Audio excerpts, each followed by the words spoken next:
श्रीमन्नारायणाय नमो नमः। मैं आप लोगों के सामने विद्यमान हूँ। श्रीमद् भगवद गीता से त्रयोदश अध्याय से चौथा श्लोक उपस्थापित करने के लिए, जिसमें परम ब्रह्म के बारे में सूचना मिलती है। श्लोक इस प्रकार है।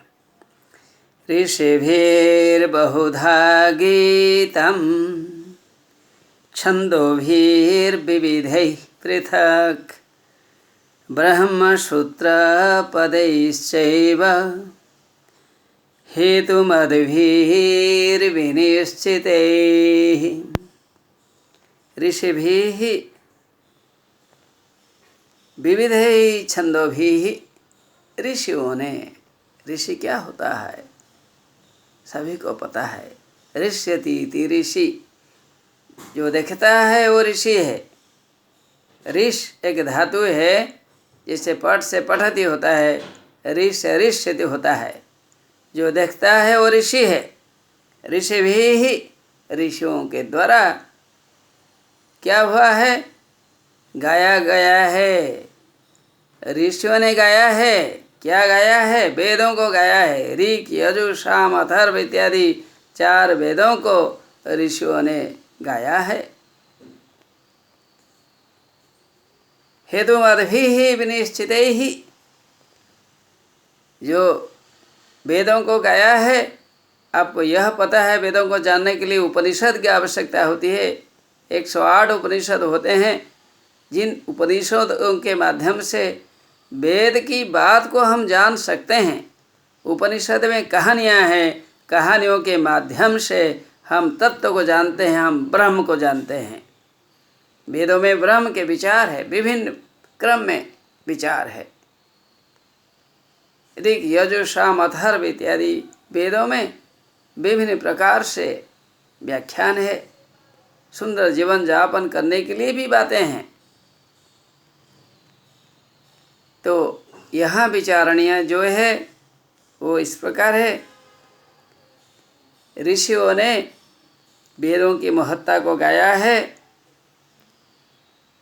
उपनिषद प्रामाणिक ग्रंथ है। प्रामाणिक ग्रंथ क्यों है? इसका आरंभ और उपसंहार जो होता है, एक ही बात को उसमें बतलाई गई है। So Upanishads are very logical books. Upanishads are written by different seers. They are valid, unchallengeable. ब्रह्म सूत्र पदैश्चैव, उपनिषद ब्रह्म शास्त्र है। उपनिषद में ब्रह्म है, ब्रह्म का व्याख्यान है। ब्रह्म में सूत्र जोड़ दो, ब्रह्म सूत्र हो गया। जो ब्रह्म सूत्र लिखा गया है बड़े बड़े ऋषियों के द्वारा, मैं नहीं वो बोल रहा हूँ अभी, लेकिन अभी व्याख्यान में हूँ। ब्रह्म सूत्र क्या है? ब्रह्म के बारे में सूत्र मतलब सूचना मिलती है। किताबों में बड़े बड़े ऋषियों के द्वारा लिखे गए किताब में ब्रह्म के बारे में जानकारी मिलती है।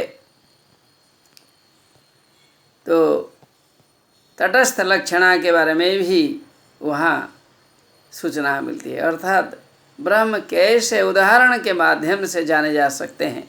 It is very difficult to know the reality unless we know some valid examples. Through examples it becomes very easy to understand.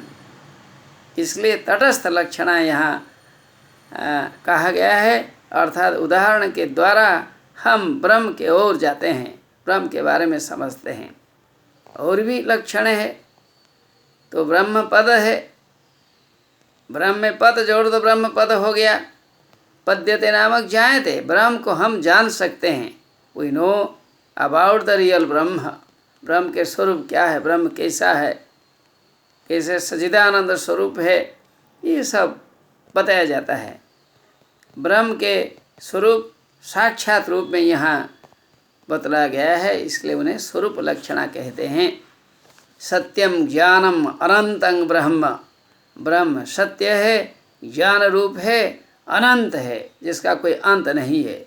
जिस प्रकार आपने बीज देखा होगा, सीड से क्या होता है? आगे चलकर बहुत बड़ा पेड़ हो जाता है ना। पहले बीज आया, बीज से धीरे धीरे छोटा स्टेम आया, स्टेम से ब्रांचेस आए, सब ब्रांचेस आए, छोटे छोटे ब्रांचेस, शाखाएं आ गई, फूल आ गए, फल भी आ जाते हैं, पेड़ सामने खड़ा हो जाता है। तो उपनिषद एक प्रामाणिक ग्रंथ है, उपनिषदों के माध्यम से ब्रह्म की जानकारी होती है। इसलिए इस अनंत शास्त्र को जानने के लिए सभी के द्वारा प्रयास किया जाना चाहिए। नमो नमः।